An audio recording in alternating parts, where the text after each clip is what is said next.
आज 20 दिन हो गए थे, सरकार की तरफ से इन 20 दिनों में कोई वार्ता नहीं की गई। कोई मंत्री, बीजेपी का पदाधिकारी, कोई अधिकारी उनसे वार्ता करने गया नहीं। और पिछले 2-3 दिनों से जब ये लगा कि सोनम वांगचुक की जान को खतरा है, पूरे देश के लोग उनके समर्थन में आए, दुनिया के लोग उनके समर्थन में आए। इससे सरकार ने घबरा के और जिस अलोकतांत्रिक तरीके से तानाशाही पूर्वक उनको वहां से उठाया गया है, वहां जो लोग और धरने पे थे उनके साथ मारपीट की गई है, ये निंदनीय है। ये गांधी का देश है। गांधी के देश में गांधीवादी तरीके से अगर अनशन करना, प्रदर्शन करना गुनाह है, तो फिर इस सरकार को गांधी जी को जो चित्रों पे लगाते हैं वो हटा देना चाहिए। क्यों बात बार बार गांधी जी की करते हैं?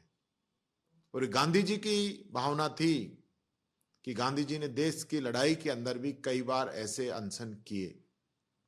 आज इस सरकार को जरूरत थी कि जिस व्यक्ति की वजह से बच्चों का भविष्य बर्बाद हुआ है, लाखों बच्चे बर्बाद हो गए, सैकड़ों बच्चे सुसाइड कर चुके हैं, जिंदगी से हताश हो चुके हैं, लाखों अभिभावक जिन्होंने अपने जीवन की पूंजी को अपने बच्चों के भविष्य के लिए लगाया था, वो बर्बाद हो चुके हैं। उन्होंने लोन लिया, मकान गिरवी रखा, लेकिन इन सब के बावजूद इस सरकार के चेहरे पे शिकन नहीं है।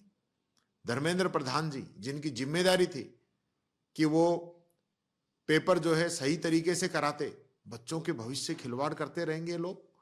किसी की जिम्मेदारी नहीं है, किसी के अंदर नैतिकता नहीं है। जिस एनटीए को धर्मेंद्र प्रधान जी के कलम से बनाया गया, वह एनटीए के लोग ही बच्चों का भविष्य बर्बाद करने के अंदर सबसे आगे खड़े रहे। ऐसी स्थिति में इस्तीफा धर्मेंद्र प्रधान का होना चाहिए था, कार्रवाई धर्मेंद्र प्रधान पे होनी चाहिए थी, कार्रवाई एनटीए पे होनी चाहिए थी, कार्रवाई उन पेपर लीक माफियाओं पे होनी चाहिए थी। उन पे नहीं करके तानाशाही पूर्वक सोनम वांगचुक को जिस प्रकार से उठाया गया है, ये बेहद निंदनीय है। और मैं कहना चाहूंगा, क्योंकि अभी लोकसभा का सत्र आ रहा है, 20 तारीख की कॉल भी है, बहुत से लोग मैं समझता हूं दिल्ली के अंदर जाएंगे भी, उनसे घबराकर इस सरकार ने ये सारा किया है। इससे पहले भी जब प्रदर्शन होते हैं, लोगों को दिल्ली के बाहर ही रोकने की लोग कोशिश करते हैं, आवाज को दबाया जाता है। हिंदुस्तान के अंदर इस प्रकार का जो आचरण इस गवर्नमेंट का है वो निंदनीय है। मैं इसकी कड़े शब्दों में निंदा करता हूं। आपके राज्य की खबरें, आपके शहर की खबरें सबसे पहले जानने के लिए देखते रहें अमर उजाला। चैनल को सब्सक्राइब जरूर कर लें और पाएं हर अपडेट।